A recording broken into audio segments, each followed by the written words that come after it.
Guys, India वाला entertainment के नए वीडियो में आपका स्वागत है। मैं हूं प्रीति। तो आज का वीडियो जो है, वैसे तो ये वीडियो सम्राट करने वाले थे, लेकिन वो रशिया जाने की तैयारी में थोड़े बिजी हैं, तो वो नहीं कर पाए। बट एनीवे, तो आज के वीडियो में हम देखेंगे कि दो बंदर कैसे नाचते हैं। हाँ, तो इनका डांस मूव्स देखकर अच्छे घराने से तो लगते नहीं ये, लेकिन मैं सिर्फ इन दोनों को देखकर पूरी कंट्री को जज नहीं करूंगी, क्योंकि किसी एक की गलती का ब्लेम पूरी कंट्री को क्यों देना। लेकिन कुछ लोग कमेंट कर रहे हैं, India is not a safe country, वहाँ पे बहुत सारे क्राइम्स होते हैं, वहाँ पे लोग सेफ नहीं है। हाँ, तो दूसरी कंट्री से आकर लैटिन भांगड़ा तुम हमारे कंट्री में कर रहे हो और उल्टा हमारी कंट्री बेकार। जब इतनी ही बुरी कंट्री है तो दूसरे देश में जाके बेली डांस करते, यहाँ आने की क्या जरूरत थी? हमने पैसे देकर तो बुलाए नहीं। और जैसा कि आपको वीडियो में देखने मिलेगा, कुछ लोग खड़े होकर देख रहे हैं, कुछ लोग कामों में जा रहे हैं, मतलब सब अपने कामों में बिजी हैं। तो कुछ लोगों ने कमेंट किया है, जो लोग खड़े होकर देख रहे हैं वो अप्रोप्रिएट नहीं है। तो क्या इन कन्याओं का बीच रास्ते में गलत तरीके से डांस करना अप्रोप्रिएट था? अब रास्ते में मंकी शो चलेगा तो लोग तो देखेंगे ही ना। और वैसे हम सभी जानते हैं, कोई भी कंट्री 10 on 10 नहीं हो सकती। अगर हम भी आपके कंट्री के बारे में कहें तो मैंने भी यूट्यूब में बहुत ऐसे वीडियोस देखे हैं जहाँ पे कोरियन ड्रंकमैन फॉरेनर्स को हरास कर रहे हैं और उनको फॉलो कर रहे हैं। वैसे बोलने के लिए तो बहुत ऐसी चीजें हैं, अगर शुरू किया तो खुद के कमेंट्स खुद ही डिलीट करने पड़ जाएंगे। बट एनीवे, चलिए हम वीडियो देखते हैं। फिर वीडियो खत्म होने के बाद हम काफी सारे कमेंट्स भी पढ़ेंगे और देखेंगे लोगों का पॉइंट ऑफ व्यू क्या है। तो चलिए शुरू करते हैं।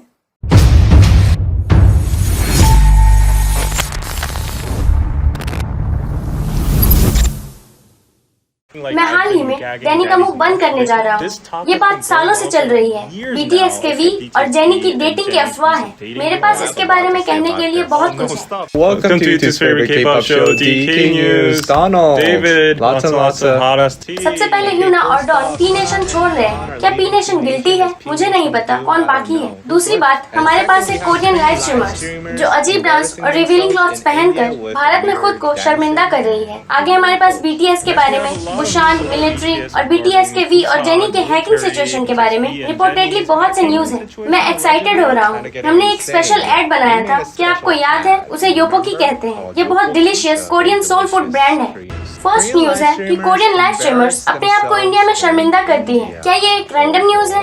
ये एक बहुत बड़ी न्यूज है, क्योंकि 28 अगस्त को 2 लाइव स्ट्रीमर्स अफ्रीका टीवी पर लाइव गए। वहाँ बहुत कुछ हुआ। went live on Africa TV. Lots of shit goes down there. वो अपने आप को इंडिया में पब्लिक के बीच डांस करते हुए दिखाते हैं। उन्होंने रिवीलिंग आउटफिट्स पहने थे और अश्लील हरकतें कर रहे थे इंडियन लोगों की भीड़ के सामने। लोग उन्हें पीछे से देख रहे थे और पूरे सीन को अनकंफर्टेबल होकर देख रहे थे और शायद ये सवाल कर रहे थे कि ये लड़कियां यहाँ क्या कर रही हैं। और वो लड़कियां अजीब तरह से डांस कर रही थी, जैसे कि डोनेशन के लिए रिएक्शन था और लोगों के सामने अश्लील डांस कर रहे थे। मुझे नहीं पता कि क्या ये सच है, एटलीस्ट कोरिया में। Like kwanjatap dance and stuff like that as reactions to donations, and they were shaking their asses in front of men. I don't know if this is true. India एक ऐसी country है जिसे travel करने के लिए बहुत dangerous माना जाता है, स्पेशली महिलाओं के लिए। कोरिया में महिलाओं को हरास करने के बारे में बहुत सी डरावनी स्टोरीज हैं जो सामने आती है, जैसे कि भारत में टूरिस्ट के साथ मारपीट करना और इस तरह की चीजें पिछले कुछ सालों में। नेचुरली नेटिजन्स की आलोचना की गई और हम भी उन लाइव स्ट्रीमर्स के लिए कंसर्न है। वो लड़कियां ये सब करके अपनी लाइफ रिस्क में डाल रही हैं। तो यहाँ कुछ कमेंट्स हैं। by doing this. ये लड़कियां पागल हो गई हैं। इंडिया पुरुषों के लिए भी डेंजरस है और आप क्रॉप टॉप पहनकर अश्लील डांस कर रहे हैं। इंडिया में 1.4 बिलियन लोग हैं। इसका मतलब है क्रिमिनल से मिलने के बहुत से चांस हैं। इंडिया में सेक्सुअल क्राइम्स के बारे में बहुत से न्यूज है। अगर आप मुश्किल में पड़ जाए तो हेल्प मत मांगना, क्योंकि आप अपने फाइनेंशियल गेन के लिए वहाँ गए। ये लड़कियाँ नहीं जानती कि दूसरे कल्चर की रिस्पेक्ट कैसे करते हैं। उनके पास कहने के लिए कुछ नहीं होगा अगर उन्हें पत्थर मारा जाए तब भी। क्या ये इंडिया में है? मुझे नहीं पता। अगर ये लड़कियाँ कहे कि ये कोरिया से है तो इंडियंस को लगेगा कि कोरियन लड़कियां बहुत इजी हैं और वो कोरियन लड़कियों के साथ कुछ भी करेंगे। कमेंट्स बहुत ही इरेशनल थे। ये ब्रॉड डिलाइट की तरह है और वो स्ट्रीम पर थे और हजारों लोग उन्हें देख रहे हैं, जैसे कि वहाँ के मिलिट्री ऑफिसर्स। मुझे नहीं पता कि वो इंडियन लोगों के बारे में क्या सोचते हैं, लेकिन मुझे लगता है कि इस प्लेनेट पर कोई भी इतना बेवकूफ नहीं होगा जो कैमरे के सामने क्राइम करेगा। जैसा कि उन्होंने कहा कि मुझे नहीं लगता है कि उन पर्टिकुलर सिचुएशन के बारे में कुछ इतना डेंजरस होगा। इन लड़कियों को पता था कि वो क्या कर रही थी। वो लोग ब्रॉड डिलाइट कर रही थी, वो ये मजे के लिए कर रही थी, क्योंकि ये डिसरिस्पेक्टफुल है। ये कल्चरल चीजों के लिए नहीं है। मुझे इंडियन कल्चर के बारे में नहीं पता। अगर ये ताजमहल के सामने होता या अगर स्टेट ग्रुप में होता या अगर ये किसी पॉपुलर पब्लिक प्लेस पर होता तब, लेकिन ये सड़कों पर था। मुझे कहना होगा कि लड़कियां बहुत ब्रेव है, क्योंकि मैं कभी भी इस तरह के फॉरेन कंट्री में पब्लिक के बीच डांस नहीं कर पाऊंगा। पब्लिक में इस तरह डांस करना क्यों गलत है? और उसके बाद वो मोटरसाइकिल कपल, हम इसके बारे में केएसटी में बात करेंगे। वो पुलिस के पास गए। एक्चुअली में कोरिया उन प्लेसेस में से एक है, तो केयरफुल रहिए और सड़कों पर थॉन्ग्स मत मत पहनिए। Actually, you know what? Korea is one of those places, so be careful, guys. Don't wear thongs in the streets. On to the next. अगला न्यूज है, ह्यूना और डॉन पी नेशन छोड़ रहे हैं और पी नेशन बर्बाद हो गया है। ह्यूना और डॉन ऑफिशियली पी नेशन से बाहर हो गए हैं और एक स्टेटमेंट 29 अगस्त को रिलीज हुई है। पी नेशन ने ये अनाउंस किया है कि ह्यूना और डॉन के लिए एक्सक्लूसिव कॉन्ट्रैक्ट्स एक्सपायर हो गए हैं और उन्हें बिना रिन्यू किए छोड़ दिया गया। कपल पहले आर्टिस्ट थे जिसे पी नेशन ने साइन किया था। क्यूब को छोड़ने और उनके रिलेशन के सार्वजनिक होने और एक बड़े स्कैंडल के बाद 3 साल के बैन के बाद वो लोग छोड़ रहे थे। Stint, they are leaving. पिछले कुछ महीने में शायद लेबल पी नेशन के लिए ये काफी पेनफुल रहा है क्योंकि जुलाई में लेबल ने जेसी को खो दिया क्योंकि उसने अपने कॉन्ट्रैक्ट्स को रिन्यू नहीं करने का फैसला किया था। तो लेबल के सीईओ साई के अलावा 3 बिगेस्ट आर्टिस्ट चले गए और ये फैंस को चौंका देता है कि पर्दे के पीछे क्या हो रहा है जो आर्टिस्ट को छोड़ने के लिए मजबूर कर रहा है। स्पेशली पिछले कुछ सालों से पी नेशन की काफी अच्छी इमेज थी। जब भी किसी को कोई भी परेशानी होती थी या किसी को भी आइडियल ग्रुप से बाहर कर दिया जाता था तो वो पेशेंट लोगों की तरह होते थे।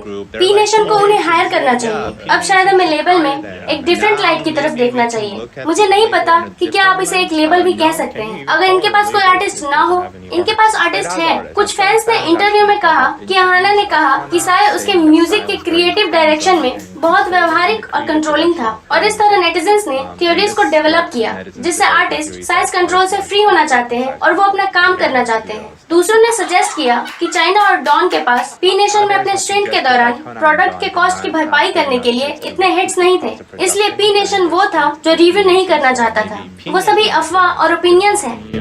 They're all rumors and speculations.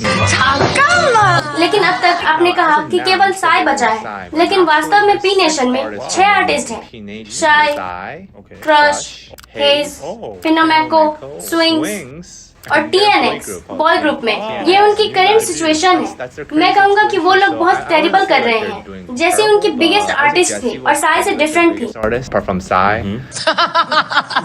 आपको ऐसा क्यों लगता है कि पी नेशन के पास लो ग्रेड के कॉन्ट्रैक्ट एक्सटेंशन है? उनके पास अब तक 0 एक्सटेंशन है। उनके पास 4 आर्टिस्ट बचे हुए हैं। मुझे ये मानना होगा कि ये उस पार्ट के बारे में बहुत कन्विंसिंग है कि ह्यूना और डॉन कॉस्ट की भरपाई करने में सक्षम नहीं थे क्योंकि उनके हिट्स या वो इतने बड़े थे। मुझे याद नहीं उन्होंने क्या किया, वो एक अलग बात हो सकती है, लेकिन शायद ह्यूना और डॉन फ्रीडम चाहते थे। वो एक अधिक लिबरल स्टेट में लगते हैं। उन्हें अपनी लाइफ सेट करनी चाहिए।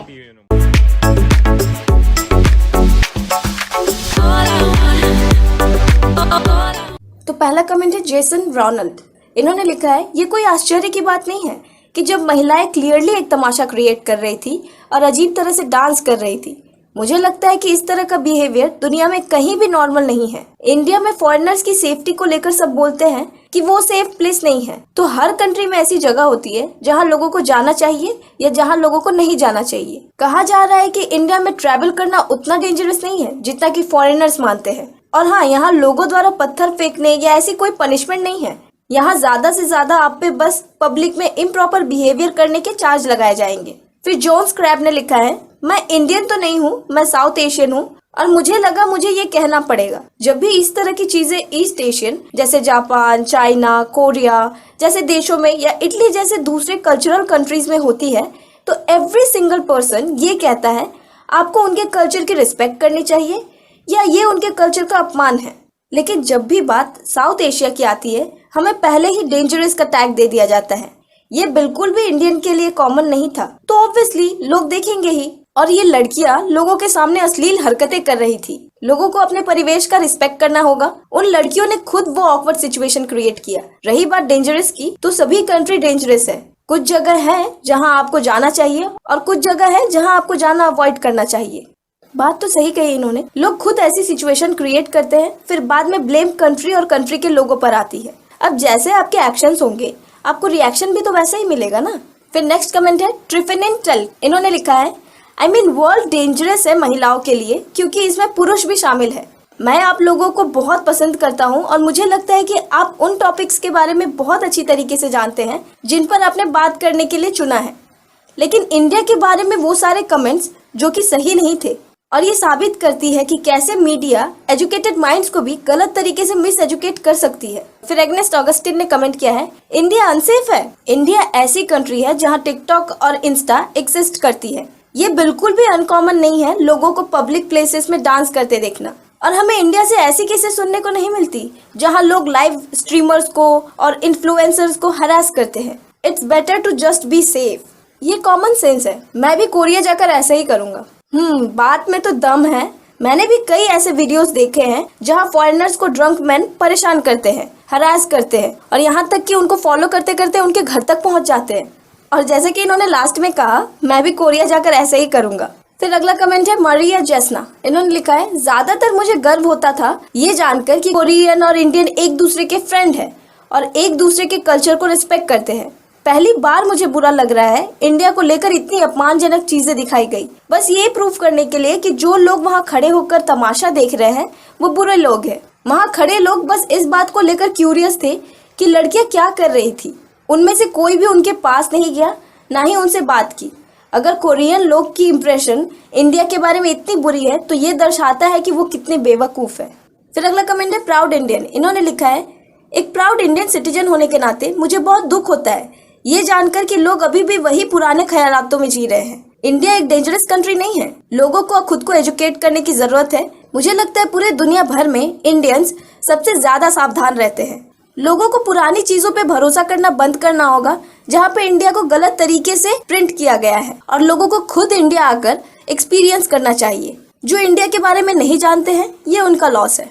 फिर अगला कमेंट है दी सेंट्रल आर। इन्होंने लिखा है, एक कल्चर और एक कंट्री को किसी भी चीज के लिए ब्लेम करना बहुत इजी है, लेकिन बस देखो इन्हें ये क्या कर रहे हैं। इस तरह का डांस अगर वो कहीं भी करेंगे तो वहाँ पे लोग इकट्ठे होंगे ही, भीड़ तो होगा ही ना। फिर नेक्स्ट कमेंट है सारा। इन्होंने लिखा है, किसी भी कंट्री को बिना कुछ जाने जज नहीं करना चाहिए। उन्हें भी पता होना चाहिए, इतनी तो कॉमन सेंस होनी चाहिए कि वो कहाँ है और क्या कर रहे हैं। तो आज का वीडियो मैं यहाँ पे खत्म करूंगी और मिलूंगी आपसे नेक्स्ट वीडियो में। Till then, good bye.